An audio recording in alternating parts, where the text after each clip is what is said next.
చేశారని ఏంటంటే sir robo తయారు చేయాలి.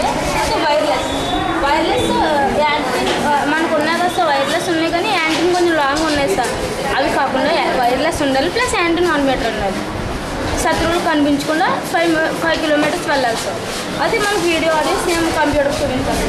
అది సార్కి రిక్వైర్డ్ వస్తే సారు ఏం చేశారండి సార్ 1 మీటర్ కూడా కాకుండా 1/2 మీటర్తో వైర్లెస్ చేసి 500 కిలోమీటర్స్ వెళ్ళే విధంగా చేసేదాం.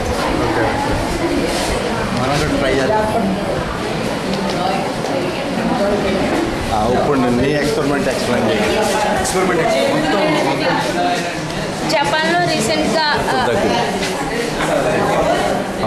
జపాన్లో రీసెంట్గా సునామీ భూకంపం వచ్చింది కదా. జపాన్లో రీసెంట్గా భూకంపం వచ్చింది కదా. నియర్లీ 10,000 పీపుల్ చనిపోయారు. నియర్లీ 6,000 పీపుల్ శిథిలాల కింద ఉండిపోయారు. అయితే ఆ శిథిలాల కింద ఉండే ప్రజల్ని రక్షించడం పోలీసుల వల్ల ఫైర్మెన్స్ వల్ల కూడా చేత కాలేదు. అటువంటి వారిని రక్షించడం కోసం మేము ఈ రోబోట్ తయారు చేసాం.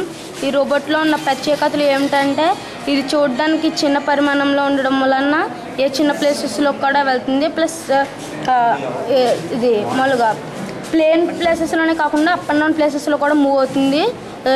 ఇది లోపలికి వెళ్ళి ఆటోమేటిక్గా లైట్స్ డార్క్నెస్ వస్తే ఈ లైట్స్ వెలుగుతాయి. ఆటోమేటిక్గా లైట్స్ వెలిగి అక్కడ లోపల ఉండే మనుషులు ఉనికిని మనుషులు ఉన్నారు లేవని మొత్తం టోటల్ మ్యాటర్ లోపల జరుగుతున్న దాన్ని మనకి కంప్యూటర్కి ఇస్తుంది ఆడియో ప్లస్ వీడియో.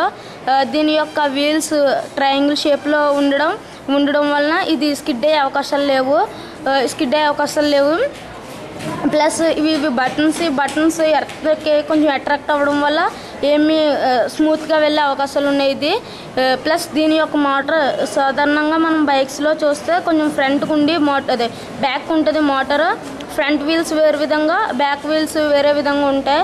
కానీ దీనికి మేము మిడిల్ మోటార్ పెట్టడం వల్ల యాస్టీస్గా రెండు కూడా సేమ్ వేలో ఒకేసారి ప్రయాణించే అవకాశాలు ఉన్నాయి. దీనివల్ల స్కిడ్ అయ్యే అవకాశాలు కూడా లేవు. Does not skid. Next camera highly sensible అంటే లాంగ్లో ఉన్న దాన్ని కూడా మనకి కెమెరా తీసి ఆ ఫొటోస్ని వీడియోస్ని కంప్యూటర్లో చూపిస్తుంది. ప్లస్ ఈ ఆటోమేటిక్ లైట్స్ వల్ల డార్క్నెస్ వచ్చినప్పుడు ఆటోమేటిక్ లైట్ వెలిగి మళ్ళీ డే పగలు లైట్ తగిలినప్పుడు లైట్స్ వెలగో.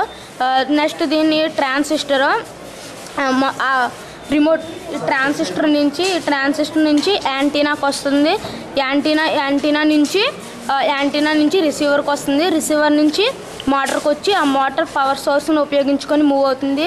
అలాగే ఆ రిసీవర్ నుంచి కెమెరా పవర్ సోర్స్ని ఉపయోగించి వీడియో ప్లస్ ఆడియోని మనకి కంప్యూటర్లో చూపిస్తుంది.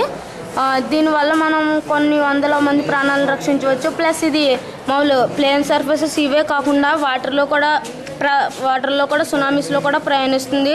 వారిని కూడా రక్షించవచ్చు. ప్లస్ ఇది వెళ్ళేటప్పుడు ఎక్కడైనా అగ్ని ప్రమాదం జరిగితే ఇది ఆటోమేటిక్గా అగ్ని ప్రమాదం సంభవించినప్పుడు ఇది అలారం కీని మాకు చూపిస్తుంది. అలారం కీని బట్టి మనం తగిన చర్యలు తీసుకోవచ్చు. ఈ రోబోట్ వల్ల కొన్ని వందల మంది వేల మంది ప్రాణాలను మనం రక్షించగలిగిన వాళ్ళు అవుతాం. Thank you sir.